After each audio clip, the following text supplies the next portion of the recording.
Hello and welcome to the second actual episode of the Casual Metal Podcast. I'm Daniel Terry. I'm Brian Patton. Brian, welcome back to Yeah, this show. It's a real show now. See, last time when we it's real. recorded, it didn't exist anywhere on the internet. But now, Now it's now, live. if we were a real podcast, we would say stuff like you could listen on Spotify, you can listen on Apple Music, you can listen on all those things. You Yeah. can also watch us on YouTube. Hats off to the 3 people that have subscribed already. I'm very stoked about that because Brian and I have basically decided that we're not going to advertise this podcast until later, right? Until At some like, point. there's a bunch of episodes out and nobody watches them, but we want to just see how well we do on our own. So we're gonna roll with the few of you guys that are with us right now. We got some downloads on Podbean already this week. I think at least 20 people have listened to that show, and Nice. only 16 of them were me. Okay. So we've got it figured out here.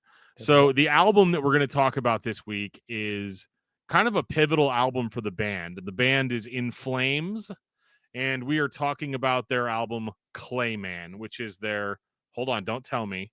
We got Lunar Strains, the first album, right? Second album was The Jester Race. The third album was Horacle, and then Colony. And so their fifth album, Clayman. All You right. got it. I'm real off the cuff lately, so I probably should have wrote some notes down, but man, Clayman's one of the first In Flames albums that I ever saw the cover of. Oh yeah. So, but we're gonna do kind of what we did last week, where I'm gonna ask you, Brian, what is your first introduction to In Flames as a band, and Clayman as the album specifically? So I remember seeing the video for Take This Life on it must have been Headbangers Ball with Josta back in '06 ish. That Yeah, sounds right. And the song was cool, the video was cool, but it didn't stick with me in any way where I was like, I need to go listen to In Flames. It was just like that's a nice song, like as a lot of what was on Headbangers Ball was. It yeah, it wasn't embarrassingly until the end of 2022 when I got asked if I wanted to interview In Flames for As the Story Grows. And I was like, hell yeah, of course I do. And so I downloaded all the In Flames albums and like did all my homework and prepped all this stuff. And then I talked to the drummer who that was his first and only album. Great conversation all the same, but it was not the In Flames episode I was hoping to have. So right. but since that moment, I've been absolutely obsessed with In Flames.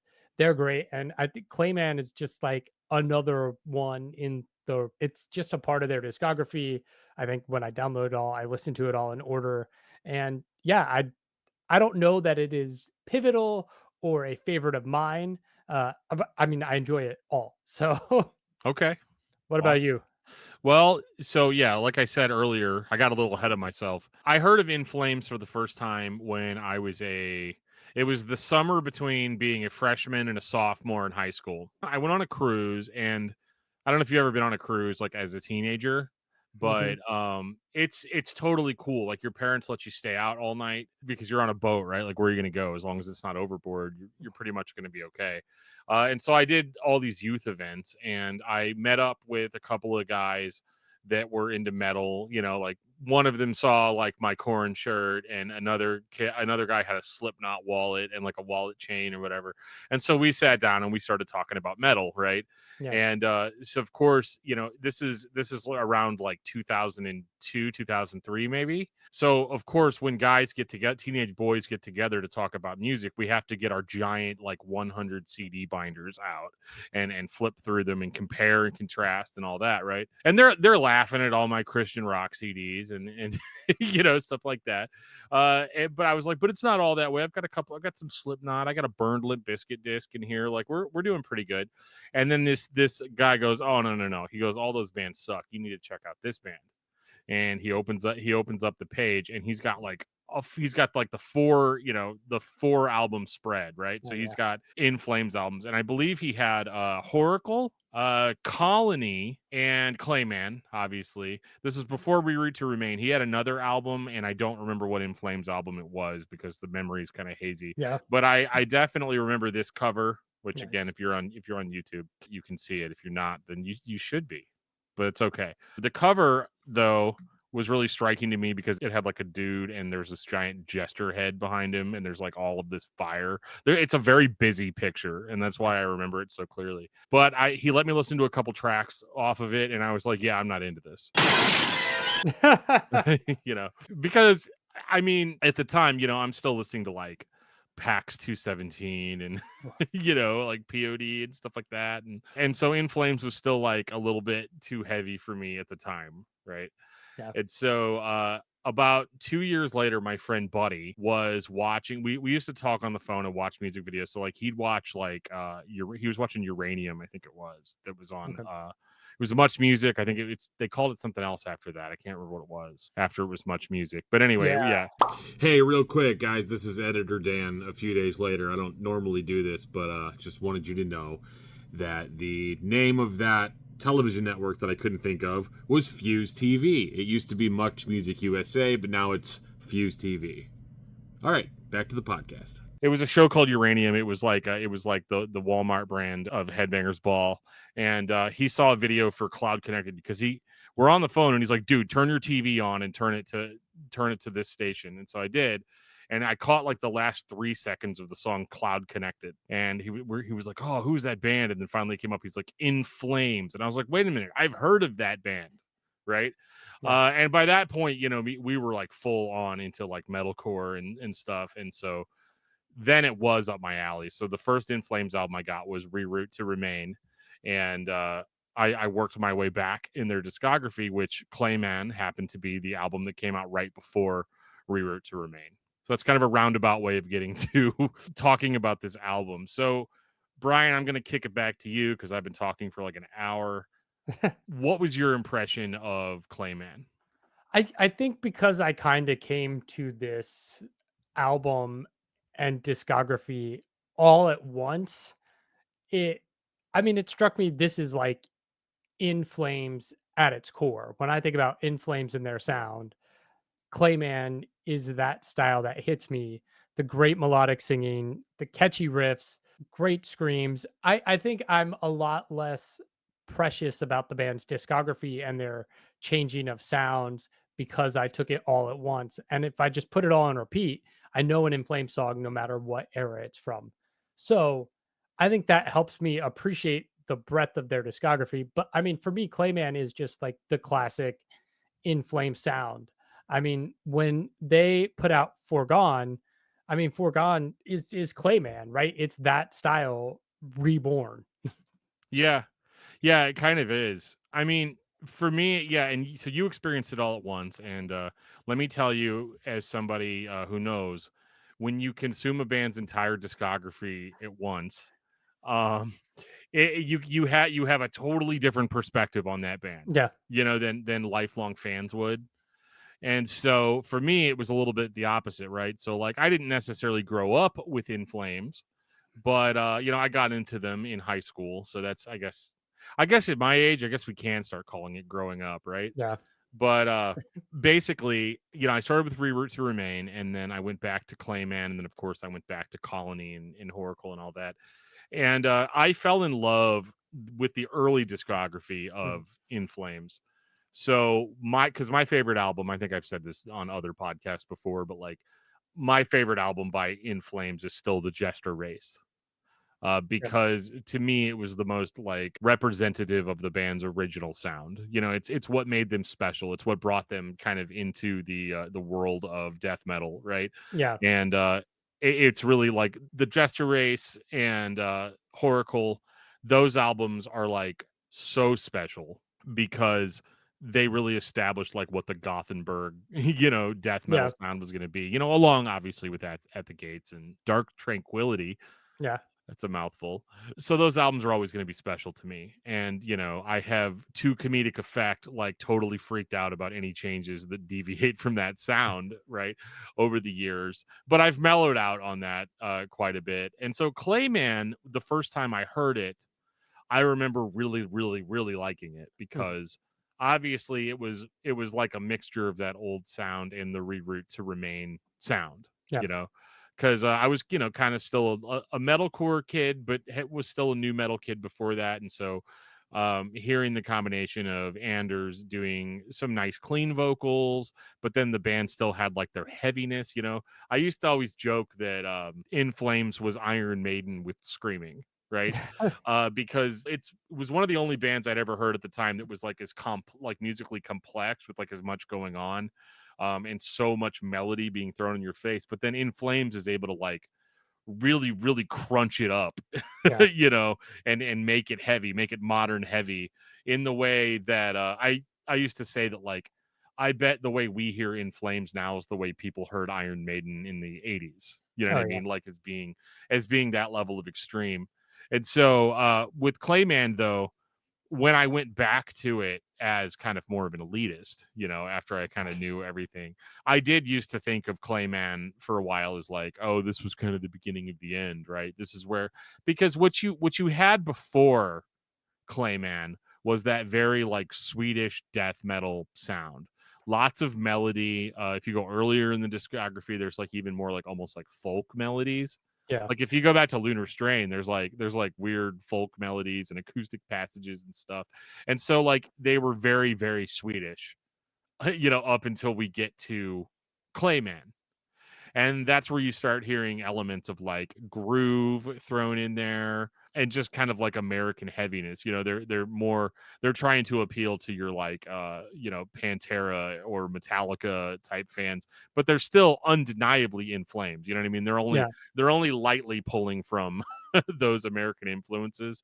And that's something that I actually really like about In Flames as a band, is that when they make changes, and they make huge sweeping changes, but it's always done over time. We're always eased into it, right? So like when you go from Horacle into Reroute to Remain, Colony and Clayman have sort of eased us into the idea of like, okay, so Andrews is going to sing a little bit Yeah. here, right? He's going, but we still have all the awesome melodies and the dueling guitars and all of this stuff. So don't worry, nothing's really going to change. But yeah, they ease us into it so that like if you go from like Come Clarity to like something like Siren Charms, you're not surprised by it, Yeah. right? And I think that Clayman was one of the first big steps. I think this is the band's first step into more of like a mainstream acceptance. Yeah. Yeah. I mean, for me, it is the sound that I associate with In Flames more so than the stuff on Lunar Strain or Oracle, just because that's how I came to the band. Right. So it is just so like obviously In Flames to me. Sometimes it's funny to listen to a band and people who hold up an older piece of work against a newer piece of work is like, this is good and this is trash. And sometimes if you objectively step back, you're just like, the step from A to B is not that drastic. And it's like I feel we're personally attacked. this is not about you, but I'm Yeah, thinking of I know. another band where it's just like the record everybody loves and the record that just came out are kind of the same thing. It's just you have this nostalgia attached to it. Obviously, that's not the case with In Flames, but it's like, if you listen to Colony and then Clayman and then Come Clarity, right? You're just like, it's obviously all the same band and coming from the same influence. And it's like, I don't know. Do you want your band to sound the same for 30 years? Yeah. Who wants to write the same song for 30 years? Right. S AC/DC wants Slayer, to, what? yeah, AC/DC, yeah. except they want to write the same song, Yeah.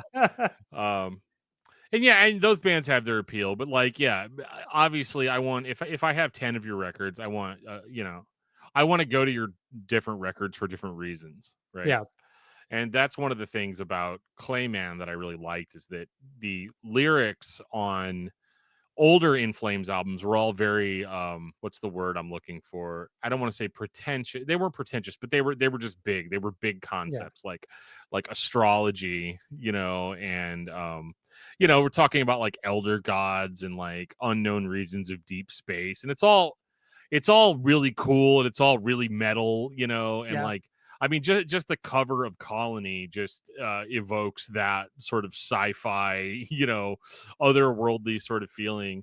And I liked all of that stuff when I was younger, but when you get to Clayman, that this is where the lyrics, albeit there are some weird lyrics on Yeah, weird Clayman. lyrics. Yeah, but there's one song that I want to make sure that I like sort of highlight. And that song is called Square Nothing because there's a lyric in the chorus of that song. And I'm going to give it a little bit of a setup here is I don't think it's any kind of secret. If anybody has seen anything else that I've posted on any other channels that I may have, I have been going through it for the past, like, probably for the past year. Lot of like mental health issue struggles and just life stuff and all that, right? But what I love about Square Nothing is the chorus where he says, "Spent some quality time with that demon of mine.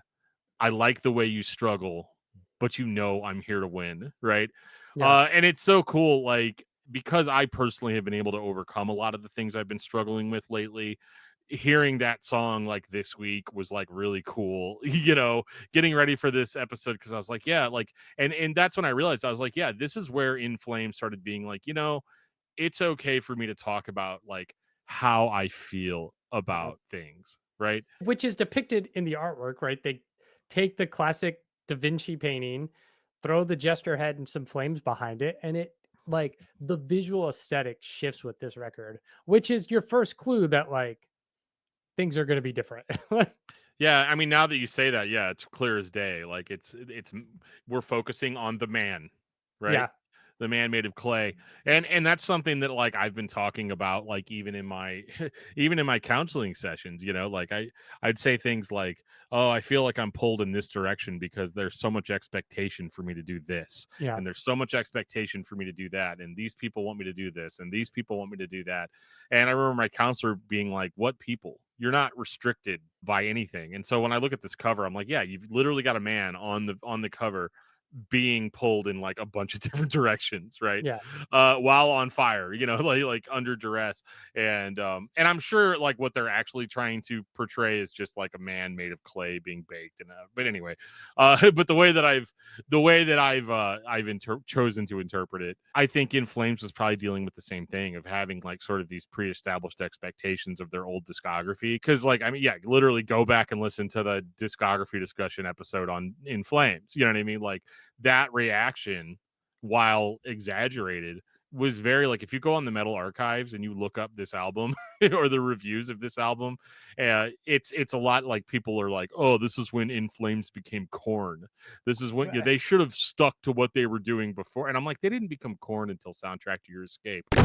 But no, like just saying like these sort of asinine things just because they had a preconceived expectation, right? Like Yeah. this band has to talk about space. They have to have that twin guitar harmony, going the entire time. There can't be any clean vocals. It has to be Gothenburg death metal, and it cannot vary from that, right?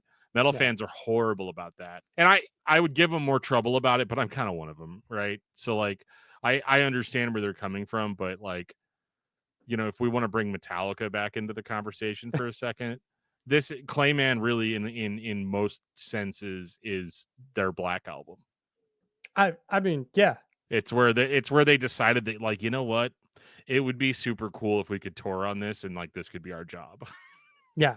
I will say I really like Soundtrack to Your Escape. I think that's actually a great record. Oh, I do too. I that Ah, was the second In Flames album I bought as a new release. So nice. like, Yeah. despite the fact that it sounds like there's a vacuum cleaner running the entire time, like there's something weird with the distortion and on. Anyway, we'll save that for the casual metal podcast episode on Soundtrack to Your Escape.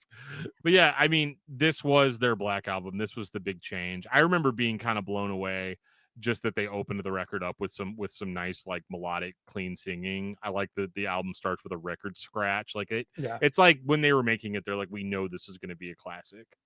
Yeah. Yeah. There's not much else to say other than like to me, this is what In Flames is. Yeah. Yeah, this Like is if, like if Brass Tacks In Flames. But like to me, this is also Brass Tacks newer In Flames, right? Because to me, Brass Tacks In Flames is Horacle, I think. It's the perfect, and again, that just goes to show how good a band is when people feel so strongly about different eras of the legacy, yeah. Yeah. right? Because if the new stuff was all truly garbage, then nobody would like it and nobody would Yeah. nobody would defend it, right? It would always be like, oh yeah, that's they went to crap, but they didn't. They really this expanded their sound wide open. Yeah, like the clean singing I liked a lot. Do you have any favorite tracks off of Clayman? As the Future repeats today, Good one. and only for the week, both those songs are killer. Satellites and Astronauts, it's also one of my favorites. Yep.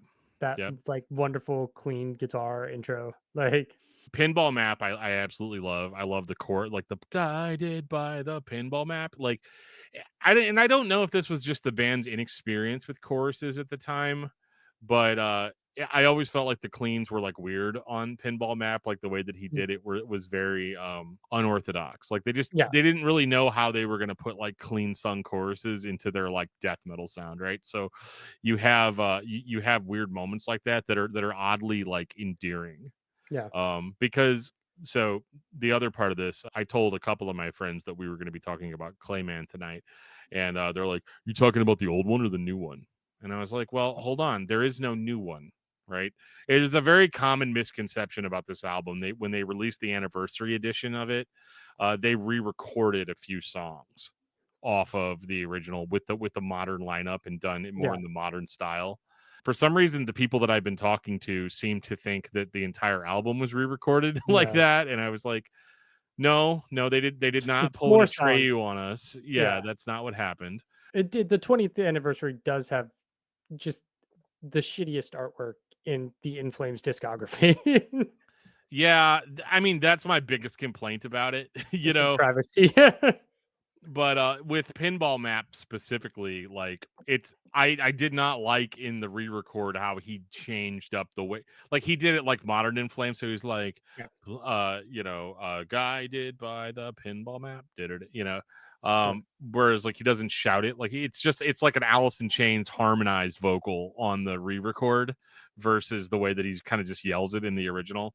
And I was like, Right. it's so weird. And like, I really like rediscovered or re-recorded versions, different versions of songs. And I actually hadn't listened to the re-records until tonight. So like when I got home from work, I put the Bluetooth speaker on and I was in the shower, and like the re-record sounded pretty good with water in my ears, So like I didn't it wasn't nearly as bad as I was expecting it to be, but yeah, like there's no beating the original versions of some of these songs. Like No. Pinball Map is the intro to Pinball Map is incredible. As the Future Repeats Today is kind of that song especially has so many cool vocal effects on it. There's a lot of like really cool vocal layering on Yeah. Clayman with like just these like deeper growls mixed in with Anders like more higher pitched register. Yeah. And that's something that I do really miss about this era of In Flames is I feel like Anders' screaming voice was like at its finest, because I've listened to so many bands in this style and literally nobody sounds like Anders, like No. vocally. Like his screaming vocals are so distinctly him in a genre that like you don't really get that sort of variety in. Everybody else is either a high pitched crackle, you know what I mean, or they're a guttural like Amon Yeah. Amarth, Cookie Monster type I vocalist. mean, I think like if I look at like the Swedish death metal, like the big bands, if I just take like At the Gates, In Flames, Soilwork, and Dark Tranquility, they're all like they exist on the same plane, but they're all so vastly different. And like when one song comes on, you immediately know whose vocals it is. Oh yeah. Yeah. Oh yeah, 100%. But yeah, so as the Future Repeats Today is awesome. Square Nothing, obviously, that song really big for me. Clayman, classic song. I did now. I will say this, right? If you will allow me any type of old school criticism, I do find that the first half of Clayman, like the first six songs, are significantly better than the second half of the album. I don't think that the album drags in the second half. I don't think anything like that, but I feel like they definitely front loaded their best songs. I don't know. Another Day in Quicksand is a fucking banger to close the It record. is a really good, it's a good closer, but yeah, I don't know. Some of the like Brush the Dust Away, Swim, Suburban Me, they all kind of blend together for me a little bit. Fair Not bad, enough. not bad. But I do want to throw a little bit of credit. I feel like for the past however many years, I've been so nice about everything, and I'm not being like critical to be critical, but like I'm sometimes nice to the detriment of like actually giving my full opinion Yeah. on something. So yeah, that's really the only negative I have on this record is I just wish that the second half was a little bit stronger, which is something that I feel like they struggled with on Colony as well. Yeah. Because like if you go back and look at Colony, it's like you get to Resin, and then it's just bonus tracks after that. It's like a re-record of Behind Space from Lunar Strain, Insipid, and then The New World. You know, like the Insipid is another re-record. There's just like all of this, like we just didn't know how to end this record. Yeah. You know, and then you get to Reroute, and it's like a lot more perfectly balanced. You know, although that album does have too many songs. It says on the cover it's like 14 songs of conscious insanity, which I love. But yeah, as far as like it being a pivotal point in the band's discography, yeah, I mean Clayman is, I think, probably the best starting point Yeah. for In Flames. Well, I don't know. Is that true? I think it is. I think it is if you want to go the whole discography. I think if you're a brand new fan and you're not into melodic death metal, maybe you start with Come Clarity or something later on. But Clayman's going to give you the best of every single part of the band's sound. Like there's still elements of Clayman in their newest record, you know, in Yeah. Foregone, like you said, Yeah. you know, and that's actually the sound they returned to, right? They didn't Right. return to the original like Lunar Strain sound, right? Well, Um, right. I mean, that's the biggest thing you could say about In Flames is when everybody goes, "Oh, old In Flames is back." It's Clayman. right. It's old because we're old, right? Also true. Yeah. I never thought to. I used to criticize other metal podcasts because I'm like, why are they just talking about AC/DC, or why are they just talking about Kiss or Iron Maiden? Yikes, wearing an Iron Maiden shirt. Or Iron Maiden. You know, why are they and talking about all these old bands, and like I'm sitting here talking about like a 25-year-old In Flames record like it's new. You Right. know, like like it's the most modern example of metal that exists. But Yeah. but yeah, I mean that pretty much wraps up my thoughts on Clayman. Casually speaking, I would say that it is probably yeah, like I said before, the best place to start with In Flames. You would agree? I'd agree. Yeah. All right. I think so. Yeah. Perfect. Yeah, I mean that pretty much gets us to the end of our runtime. We're trying to keep these short because I don't want to prattle on. I feel like by the time we hit like 25 minutes, like I'm like, okay, I've pretty much said everything that I can say about this album. I want to thank you guys who have listened so far. Like I said at the beginning, we're trying to keep this podcast a very loosely kept secret until we have enough for like, you know, Brian's audience and my audience to check it out. So I appreciate anybody that has found it organically. If you have found it organically, I don't have an email set up for the podcast yet, but I will set one up before the next episode and tell you guys what it is so you can email us and ask us questions. And if you need to get a hold of us for some reason, that would be a good way to do so. But I don't have it yet. I will have it in the next episode, I promise. Thank you guys very much. We'll see you guys next week. Next week.